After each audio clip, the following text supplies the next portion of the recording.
Join me over an 8-day boondock at Buenos Aires Wildlife Refuge, a place of calm, quiet, and huge views in a grassland and mesquite environment. Hi, Joe Gypsy here at the Buenos Aires Wildlife Refuge Visitor Center. Let's go explore.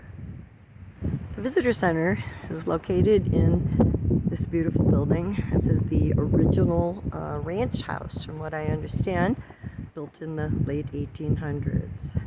This place didn't become a refuge until well into the 1900s. So it was a working cattle ranch. So nice display of the desert plants that'll be seen here.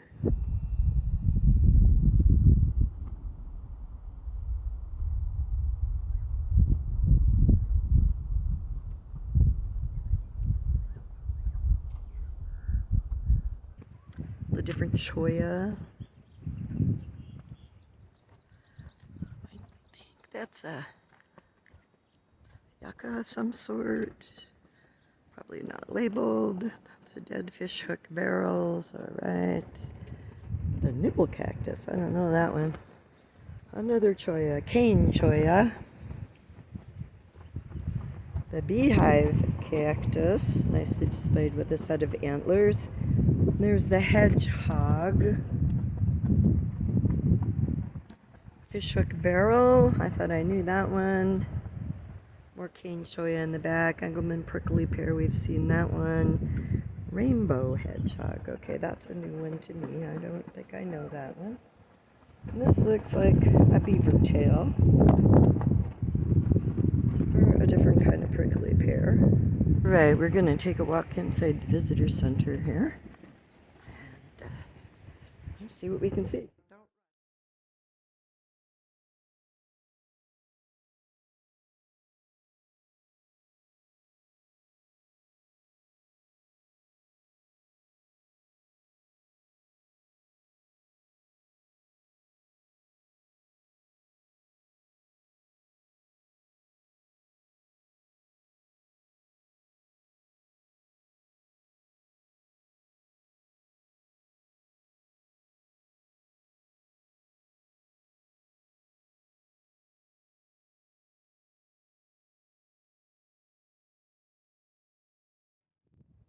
Triangle Pond. Oh, there goes the coot. They sure make funny little noises. And over here, we have red-winged blackbirds flying in and out of the reeds.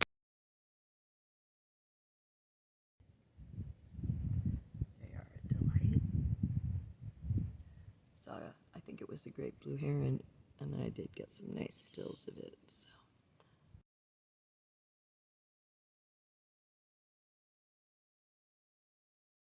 Nice little pond stop.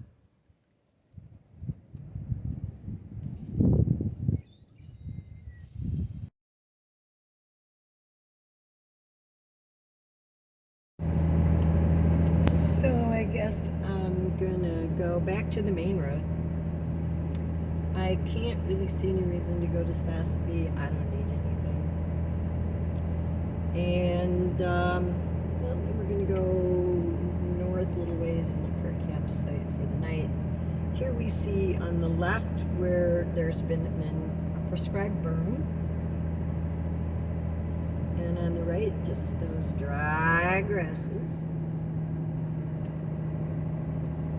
And, you know, that fire story, of course, is everywhere. The fact that we suppressed fire for well over 100 years, it didn't do our landscapes any good. Fire, good for the land, maybe bad for us.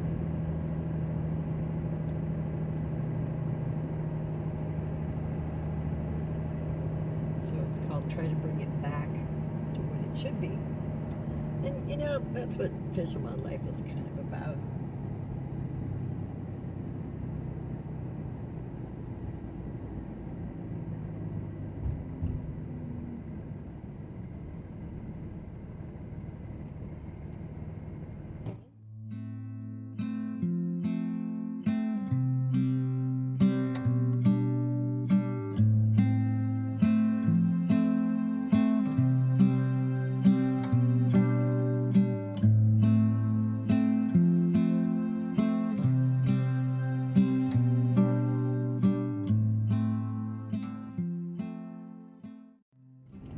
That just snuck right up on me here. This is the way to Arivaca. It's the Arivaca-Sasabe Road.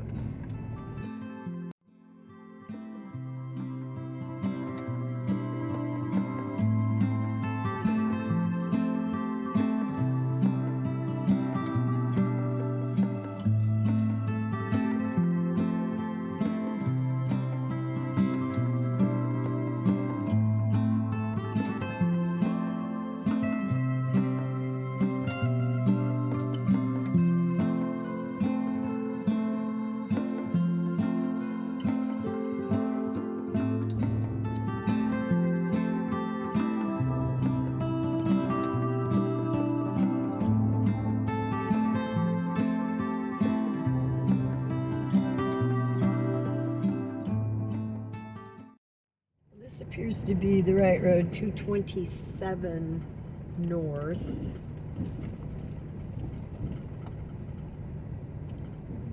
So I guess I'll know real soon if I see numbers for campsites.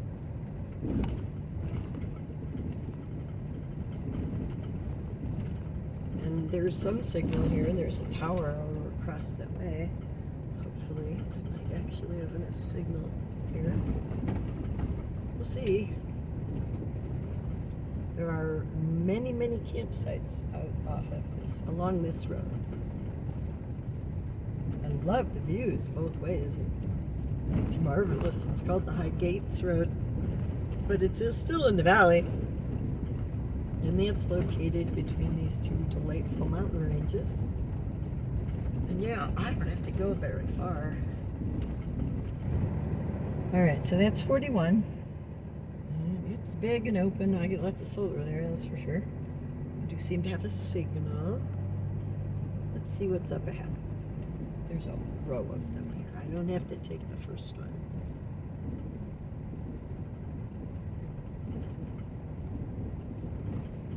There's another one. 40. At least has a few trees around it, which I like because the birds come into the trees.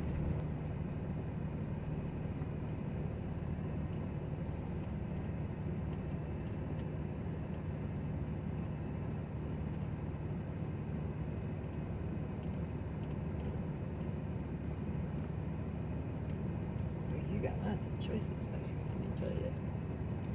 I do want that wonderful view. I think southwest is a good direction.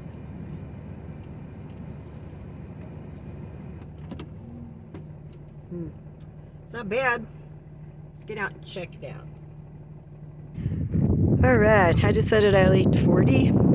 Got myself pointed into the wind. A beautiful view of the mountains over here to the west.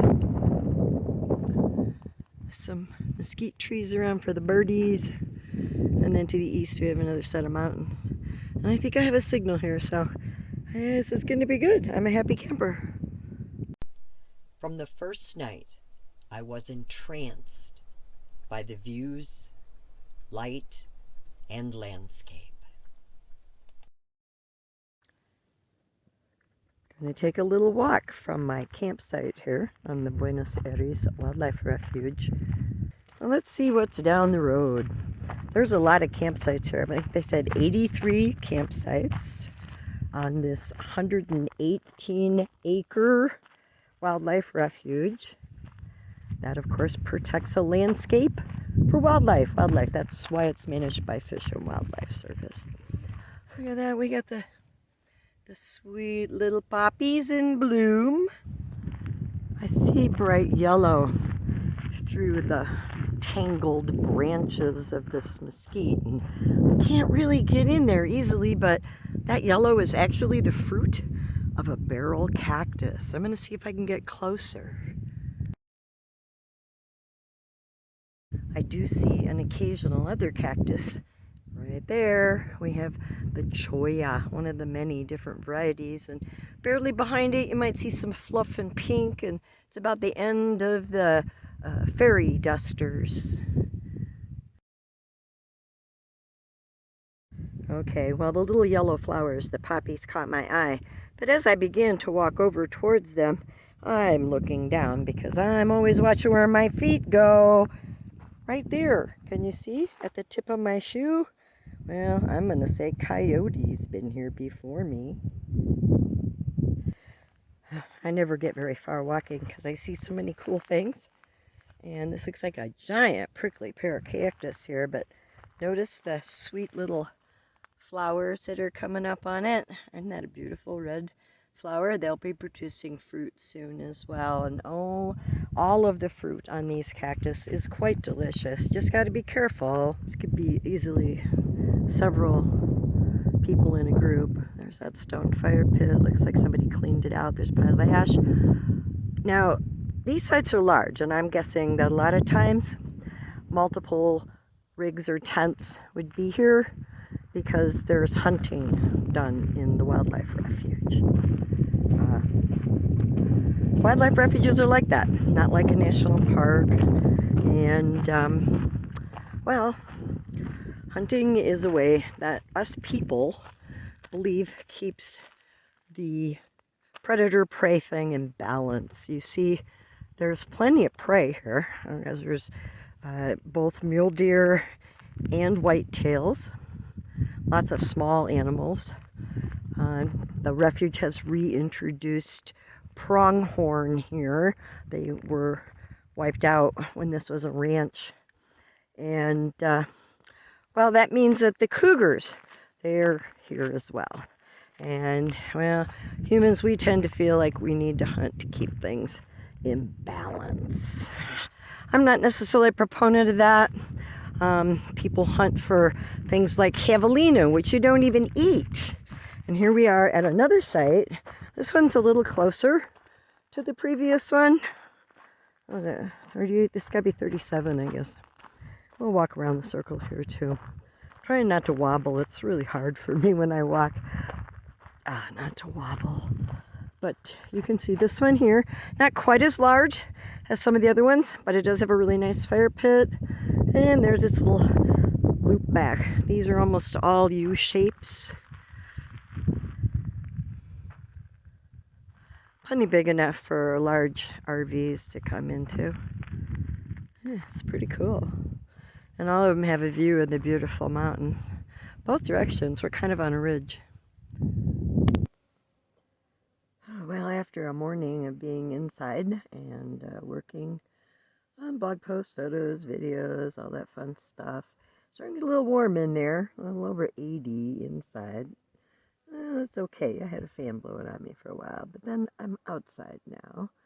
And what amazes me the most, peace, love, and love, is when I get out here sitting in the shade and look at these amazing, the sky, the clouds. Oh my gosh, it's so amazing. No wonder I'm a nephelographer. Photos coming of the clouds.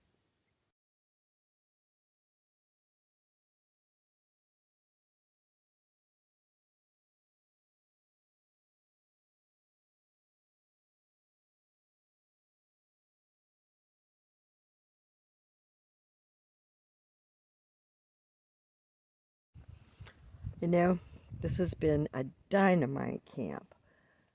Totally unexpected. I think I'm going to like this exploring new places and trying to stay on the lesser visited, shall we say, more remote than usual. Yeah, no complaints at all here. It's just been dynamite.